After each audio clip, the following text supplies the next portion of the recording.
بسم اللہ الرحمن الرحیم۔ جس گھر میں سورہ البقرہ کی آخری 2 آیات پڑھی جائیں، یہ وہ 2 آیات ہیں جو ہر چیز کے لیے کافی ہیں۔ تو اسی کے بارے میں آقا دو جہاں صلی اللہ علیہ وآلہ وسلم کی احادیث مبارکہ موجود ہیں۔ حدیث مسلم شریف کی بھی ہے کہ سیدنا عبداللہ ابن مسعود رضی اللہ تعالیٰ عنہ سے روایت ہے کہ جب آقا الصلاۃ والسلام کو معراج ہوا، یعنی آسمانوں کی سیر کروائی گئی اور آپ نے اپنے اللہ سے ملاقات کی، تو وہ فرماتے ہیں کہ آقا الصلاۃ والسلام کو وہاں پر 3 چیزیں دی گئیں، یعنی یہ اللہ نے اپنے محبوب کو تحفہ دیا۔ وہ 3 چیزیں کیا ہیں؟ ایک تو 5 وقت کی نمازیں، اور دوسری سورہ بقرہ کی آخری آیتیں، اور تیسرا اللہ سبحانہ و تعالیٰ نے بخش دیا حضور نبی کریم صلی اللہ علیہ وآلہ وسلم کی امت میں سے اس شخص کو جو شرک نہ کرے اللہ کے ساتھ۔ سبحان اللہ، اس کی اتنی ہی فضیلت کافی ہے کہ یہ اللہ نے اپنے محبوب صلی اللہ علیہ وآلہ وسلم کو سیدھی خود عطا کی، بغیر کسی فرشتے کے وحی نہیں آئی۔ اس کی تو یہ دنیا میں بھی ہے، اگر کوئی محبوب کسی سے ملتا ہے تو وہ اس کو وہ تحفہ دیتا ہے جو سب سے بہترین ہو۔ تو جب ہمارے آقا دو جہاں صلی اللہ علیہ وآلہ وسلم نے اللہ سبحانہ و تعالیٰ سے ملاقات کی تو اللہ نے یہ تحفہ دیا۔ سورہ بقرہ کی آخری 2 آیات کی فضیلت یاد رکھیے گا۔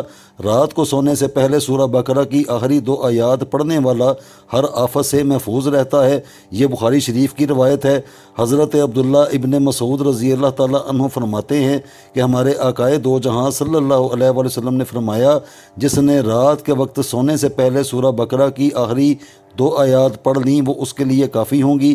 اور ایک دوسری روایت میں آپ نے فرمایا، سورہ بقرہ کی آخری 2 آیات جادو کا اثر ختم کرنے کی زبردست تاثیر رکھتی ہیں۔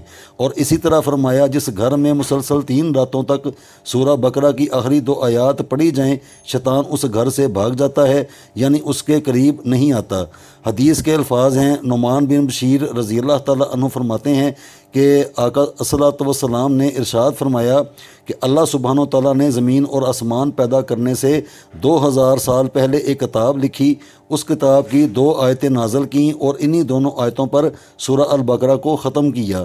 جس گھر میں یہ دونوں آیتیں مسلسل 3 راتیں پڑھی جائیں گی، ممکن ہے کہ شیطان اس گھر کے قریب آ جا سکے، اور سورہ البقرہ کی آخری 2 آیات تلاوت کر کے اللہ سے جو مانگا جائے وہ پورا ہوتا ہے۔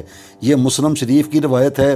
حضرت عبداللہ ابن عباس رضی اللہ تعالیٰ عنہ روایت کرتے ہیں کہ وہ اس کے راوی ہیں۔ وہ کہتے ہیں کہ ایک دن حضرت جبرائیل علیہ السلام آقا دو جہاں صلی اللہ علیہ وآلہ وسلم کے پاس بیٹھے تھے کہ انہوں نے اوپر سے دروازہ کھلنے کی آواز سنی، اور آقا دو جہاں صلی اللہ علیہ وآلہ وسلم کو بتایا کہ یہ آسمانوں کے دروازوں میں سے ایک ایسا دروازہ ہے جو آج سے پہلے کبھی نہیں کھلا۔ اس سے ایک فرشتہ نازل ہوا ہے جو آج سے پہلے زمین پر کبھی نازل نہیں ہوا، اور اس نے آقا الصلاۃ والسلام کی خدمت میں سلام عرض کیا ہے اور کہا ہے کہ حضور نبی کریم صلی اللہ علیہ وسلم کو 2 نور مبارک ہوں۔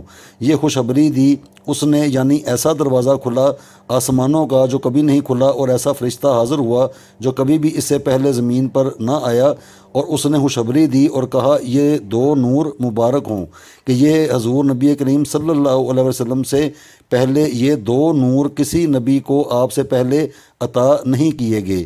یہ 2 روشنیاں کسی کو عطا نہیں کی گئیں۔ پہلا سورہ الفاتحہ ایک ایسا نور ہے جو سورہ اس سے پہلے کسی کو نہیں ملی، کسی نبی کسی امت کے حصے میں نہیں آئے۔ اور دوسرا فرمایا سورہ بقرہ کی آخری 2 آیتیں، جو شخص یہ 2 آیتیں پڑھے گا اسے اس کی مانگی ہوئی چیز ضرور دی جائے گی۔ بسم اللہ الرحمن الرحیم۔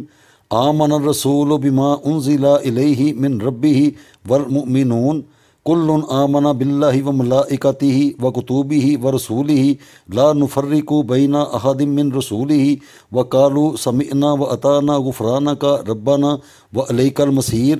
لا یکلف اللہ نفسا الا وسعها لها ما کسبت وعلیہا ما اکتسبت۔ ربنا لا تؤاخذنا ان نسینا او اخطانا ربنا ولا تحمل علینا اصرا کما حملتہ علی الذین من قبلنا ربنا ولا تحملنا ما لا طاقت لنا به واعف عنا واغفر لنا وارحمنا انت مولانا فانصرنا علی القوم الکافرین۔